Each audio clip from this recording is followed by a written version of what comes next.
السلام عليكم الاخوان ومرحبا بكم معنا في هذا فيديو جديد. اليوم غندويو على هذا الخبر هذا كما كتشوف معنا. سبورت المرابط اتخذ قراره باللعب في الليغا، برشلونة او اتلتيكو مدريد.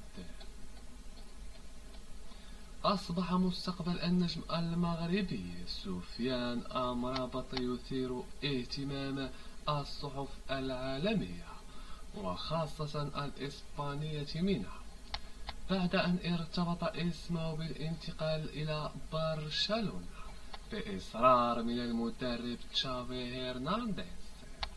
وحسب آخر الأخبار التي أكدتها صحيفة سبورت الكتالونية، فإن البالغ من العمر 26 سنة اتخذ قراره بخصوص مستقبله، واختار اللعب في الدوري الإسباني، وينتظر الآن الحسم في الفريق الذي سيحمل قميصه، حيث يملك عرضين من برشلونة وأتلتيكو مدريد.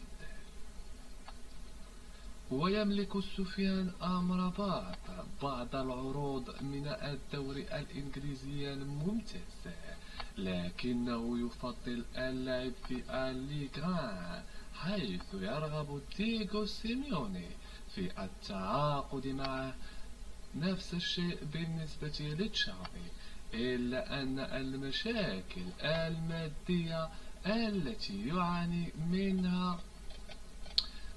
يعاني منها برشلونة قد تعرقل الصفقة.